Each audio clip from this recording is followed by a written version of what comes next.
Il fait un bruit bizarre mon vélo, non? Faut vous servir de vos vitesses à l'arrière. Alors, attendez, parce que faire une pente avec un vélo comme ça... Ok, super. Je me suis imaginé éventuellement tomber avec mon vélo, tellement ça me fait un peu peur. C'est pas très sécurisant quand même.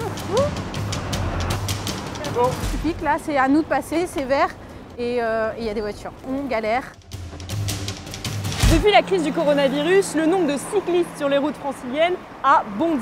Ce chiffre a augmenté de 53% par rapport au mois de mars et la période avant le confinement. Et parmi ces tout nouveaux convertis, on trouve Charlotte, 30 ans, elle est comptable. Ça va être la 3e fois seulement qu'elle va faire le trajet jusqu'à son boulot. Et ce, après 6 ans de transport en commun. Et vous allez voir, ça va pas être du tout de tout repos. À vélo, mais c'est pareil en voiture, il faut anticiper.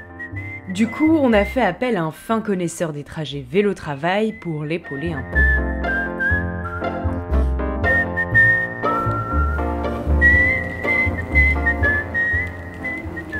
Je m'appelle Charlotte Mansuel, je fais du vélo depuis à peu près 15 jours. Première motivation, je dirais que c'est le coronavirus. Parce que les transports en commun, on essaye de les éviter un maximum. Je pense que c'est vraiment le facteur déclencheur. Parce que jamais, en fait, j'aurais décidé de prendre un vélo s'il fallait pas que j'évite les transports en commun. J'aurais bien ri en disant, mais attendez, je suis déjà pas très sportive de base. Mais alors là, prendre un vélo et monter des côtes, enfin voilà, c'est aussi pour ça que j'ai choisi l'électrique. Désormais, Charlotte enchaîne 11 km d'Alfortville au 7e arrondissement de Paris. Un trajet pavé de petites embûches pour une cycliste débutante. L'itinéraire aller est sensiblement le même que le retour, même si le soir, Charlotte opte pour le boulevard Saint-Germain, plus rapide plutôt que les quais. Cette option est moins sécurisée et l'oblige à rouler dans un couloir de bus. Allez, c'est parti.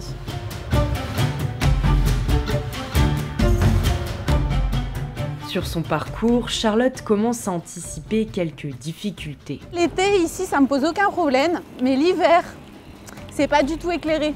J'aurais une petite appréhension. Je ressemblerais peut-être à une luciole avec plein de lumière autour de moi. Il y a des endroits, il y a des bouts de verre, hein, et c'est aussi un petit tracas du quotidien. Et je me dis, mais si je crève, je fais comment? Mais il faut aussi s'habituer à régler vitesse et assistance électrique sur son vélo. Et les démarrages en côte ne passent pas toujours très bien. Alors, attendez, parce que faire une pente avec un vélo comme ça... Mais après cette montée fastidieuse, place aux vraies joies du vélo. Je pense que c'est un des endroits que je préfère. Avec le RER, je peux en avoir pour 1h30 alors que normalement j'en ai pour 40 minutes de base. Alors que là, en vélo, grand maximum, j'en ai pour 45 minutes. C'est quand même beaucoup plus agréable. C'est pas donné à tout le monde en fait d'être dans ce cadre-là quand même pour aller bosser.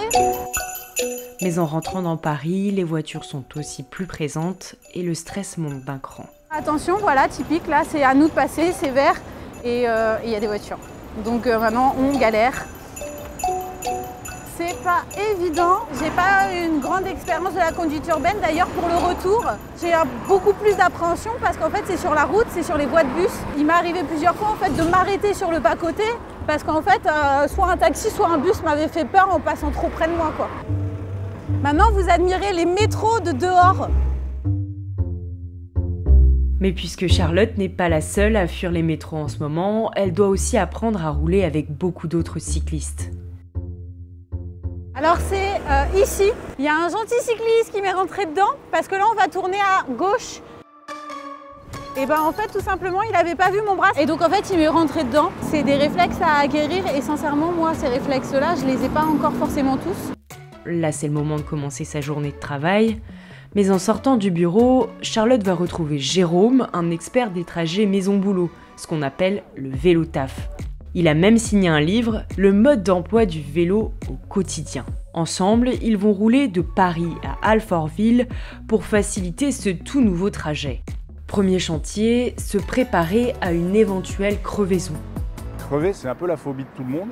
Et réparer un pneu crevé, ça prend...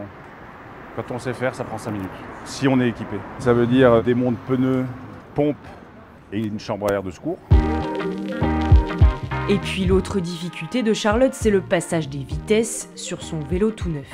Quand on a un vélo électrique, on a un peu tendance à se dire le moteur va tout faire. De jouer avec ça, ça va, 1, rendre le pédalage beaucoup plus agréable. 2, ça va soulager le vélo et la mécanique et la batterie, etc. Puis 3, en fait, vous allez vous rendre compte qu'à l'usage, c'est un vrai plus, c'est un vrai confort. Troisième difficulté, sur un boulevard comme celui-ci, apprendre à avoir les yeux partout. Quand vous roulez dans Paris, il ne faut pas hésiter à s'intéresser à ce qui se passe autour. Ça veut dire regarder loin, notamment les piétons. Les piétons, mais aussi les panneaux. Quand on est un feu comme ça, nous on a le droit de tourner à droite. Là, vous connaissez ces panneaux ou pas du tout? Ça là. Parce qu'il en existe quelques-uns juste pour les cyclistes. Ce tout petit panneau, le M12, existe depuis 2012. Il se décline dans toutes les directions et vous indique que vous pouvez franchir le feu rouge pour aller dans la direction indiquée. À droite, à gauche, les deux et même devant. Et ce, à une condition, ne pas déranger les autres utilisateurs qui ont le feu vert. Si l'apprenti cycliste est plutôt très à l'aise avec le code de la route, rouler dans une voie de bus est encore compliqué.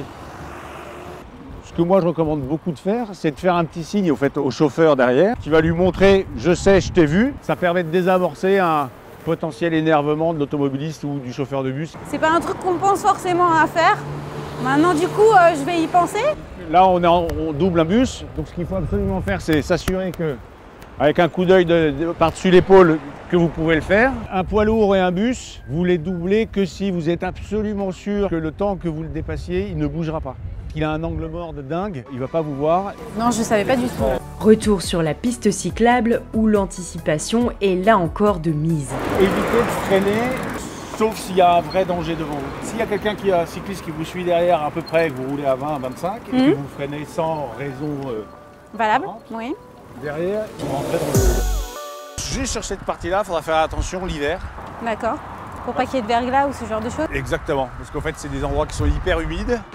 Et les beaux jours, c'est aussi un très bon moment pour anticiper les trajets de nuit en plein hiver.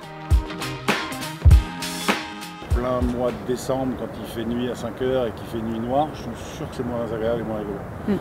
Pour ça, il y a deux trucs. Le premier, c'est effectivement... Alors d'ailleurs, vous devriez presque rouler systématiquement avec vos feux allumés. Mince. La deuxième, c'est d'avoir une deuxième lampe avec vous, genre une lampe frontale. Si vous voyez un bruit qui vous déplaît ou machin, vous allez voir ce qui se passe. Ici, c'est pas éclairé du tout. Hein. Non, il n'y a rien.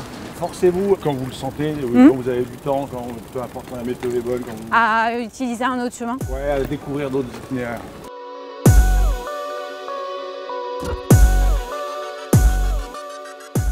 Et l'avantage des itinéraires de rechange, c'est qu'on peut varier les plaisirs au gré des saisons. Le vélo, c'est un sentiment de liberté, je dirais. Du coup, on profite vraiment des paysages et des instants présents.